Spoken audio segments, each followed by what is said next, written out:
Hey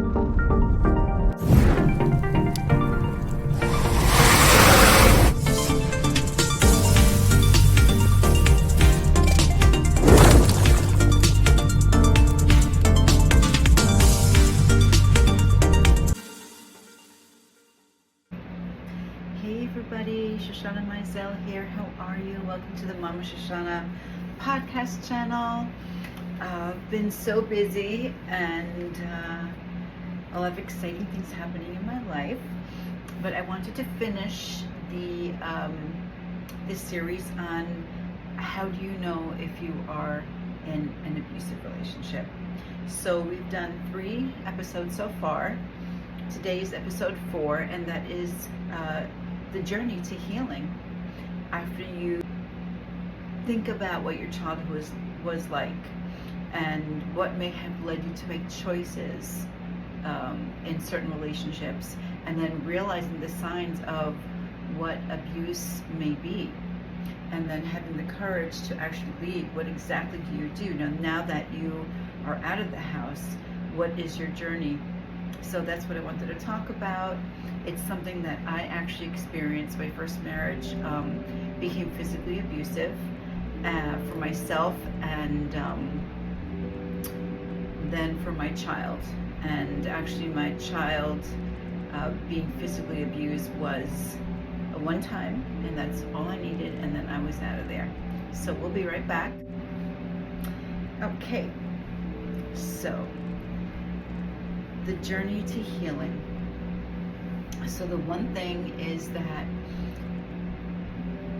you might be in shock. Even if you are in a safe place, you obviously admitted that you were in an abusive relationship and you left. And if you're watching this and you haven't watched the previous 3 videos, if you have children and they are in danger, get out. Call the police. Just get out of there. The hard part, logistically, is over. Okay? Now, it's easier said than done getting into living your life and healing, and what does that look like? So, for myself, when I left my first husband, he was hitting me. And like I said, he did hit my son, and I left. I was very fortunate that I was able to be taken in by my father and my stepmother, but first I had to be honest with him. I was so embarrassed to tell anybody that I was being hit, because I felt that I had always been raised to be a strong woman, that I had been raised to respect myself and be in situations where other people afforded me that respect. And for different reasons, things just happen, and it didn't work out that way. So once I was able to muster up the courage to let my father know, I was very, very blessed that, like I said, my father and my stepmother let my son and I come to live with them. I felt a lot of depression, even if you're in a safe place and you're grateful that you're away from this abusive situation. It is so natural to miss your husband or your wife or whoever it is, your partner, even if it was a dangerous situation. Emotions are not black and white. Emotions, lead in so many different paths in so many different ways. And if, like for myself, I was so used to that situation with my ex-husband, I was so used to it, at least I knew what to expect. So now I was just left with myself, a sense of failure, that I wasn't able to make this marriage work, that I wasn't able, with the power of my love, to change my husband, to make him happy, to understand why he had so much rage inside, that his love for me would change him. And that's just not realistic. That is my part in the situation where I was being very codependent. So I needed to go to therapy. And I suggest that you find therapy that is designed for your particular issue. You know, I was able to start on a path to healing and kind of looking within what are some of the things that were going on with me, what were the patterns of my childhood, because although I was in a safe place, I didn't want to continue to make decisions on relationships that were going to lead me right back to the one I had just left with another partner. And depending on your situation, how long you were there, where you came from when you were a child, you know, it's good to have a therapist who has experience with post-traumatic stress disorder. Understanding that and being properly diagnosed is really, really important. I know for myself, having experienced PTSD from the age of, I was very, very young, but I didn't even realize it. I didn't get diagnosed until about 2012. But the response were certain triggers. I had to learn, again, even though I was in a safe place with my father and stepmother and my child, I had to learn what my triggers were, how to avoid them to the best of my ability, and how to respect my emotional and psychological limitations. So there's other ways that I was healing. I started taking my son to preschool because I had to get a job, and there were other mothers and fathers who were taking their children to preschool. So just slowly getting to talk to other people, other parents, starting to, you know, just make friends, even if it's small talk in the beginning, and starting to make connections, but also not to really overanalyze people, but having been in therapy after I left my, you know, abusive relationship, I was starting to see the signs of what type of person would be safest for me. So it's okay to pick and choose, you know, people you want to be social with, people you want to, you know, enter into a deeper friendship possibly with. You don't, I started to understand that I didn't have to be fast friends with anybody right away, that it takes time to gain trust, for me to gain their trust and for them to gain mine. It works both ways. Now, back when I left my first husband, there were no dating sites, but I did, after one of my divorces from a few years ago, I did start going onto a dating site. It's important to be careful.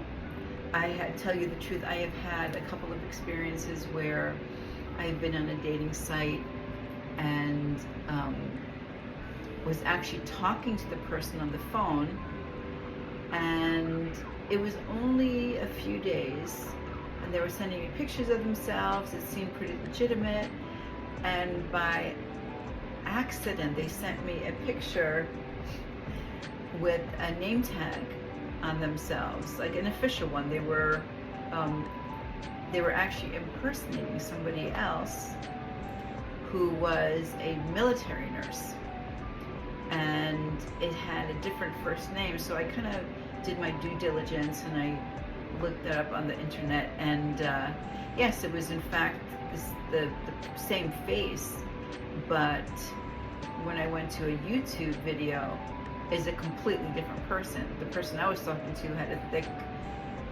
foreign accent, and this guy who he was impersonating was American.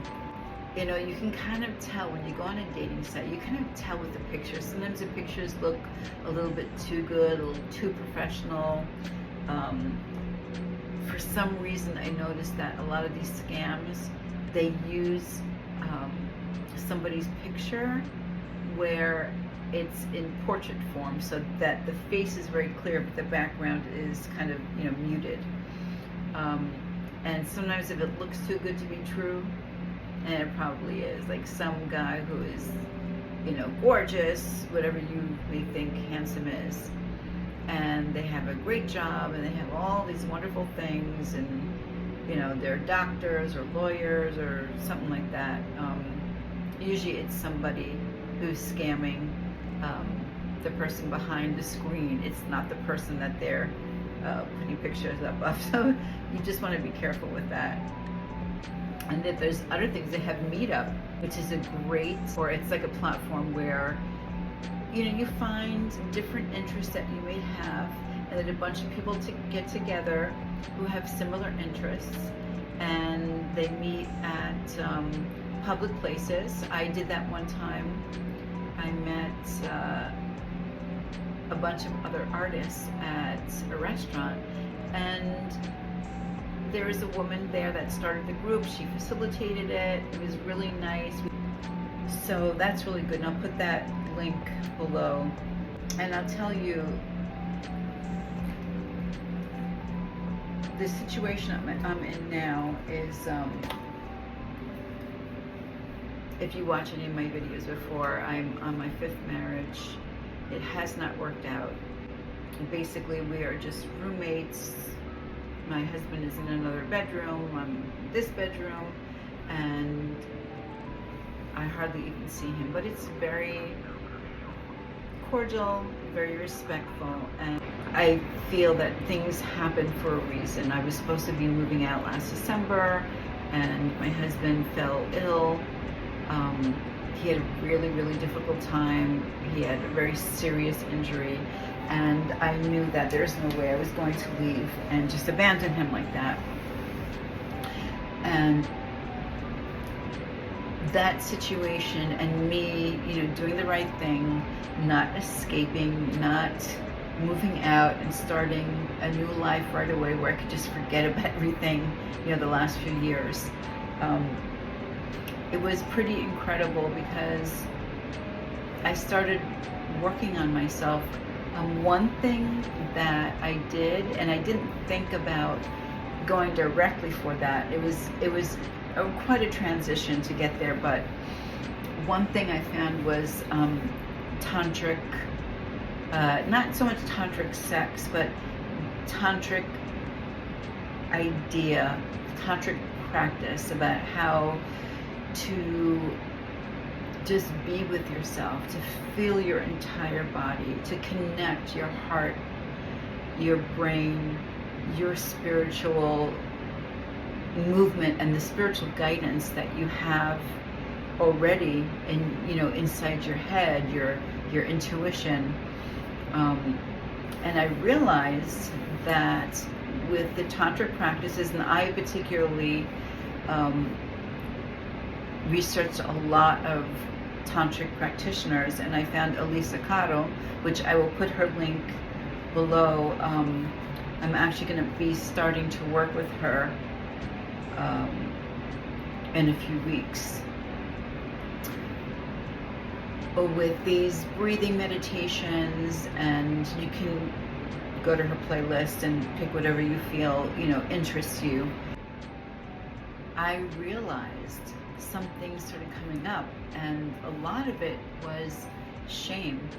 You know, having come from a childhood where I was sexually abused by my father, saw indirectly sexual abuse by my mother because she would engage in inappropriate activity, and me as a little girl watching that. There were things around the house that a child should not be looking at. There are pictures. It's just, you know, just a little bit about what my childhood, just a snippet. And as a side note, I just finished writing my book called Trigger Warning, which has my entire story. It's a memoir of my life.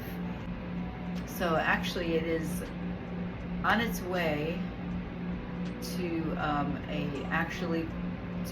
professional literary editor. So I'm excited. This book has been about 2 years in the making so far. And yeah, it's my entire life story, every little thing that happens, and all the hope that I found in the darkest moments of my life, even as a child. It kind of came full circle for me. When I was 23 years old when I married my first husband, and now I am 63 years old, and I'm realizing what the reason was why I would even decide to engage in an abusive relationship, because this man hit me before we even got married. As a child, I had so much shame, and that's the thing that happens sometimes with children when they are sexually abused. They don't realize they're being abused, they're being touched, they're being, maybe held or seeing things that are inappropriate, that are sexually stimulating, and a child is innocent. A child goes only from instinct and nature, and yeah, a child will feel wonderful being touched. It will arise, sexual feelings in a child, because it's so based in what is natural for a human being, especially an innocent child. So I realized through some of the tantric practices, and I'm just a little baby at this, I've just started it, I was able to release so much pain, so many blockages from, not realizing that I felt so guilty. I felt so much shame, and not even realizing it. So in doing that practice, I feel like in time, I will not only be able to make healthier choices in people, but I will attract healthier people. And it doesn't matter whether it's a friendship or an intimate relationship or a sexually intimate relationship. It doesn't matter. The focus is not on finding a sexual partner. That is not why I'm doing Tantra. I'm doing it to heal.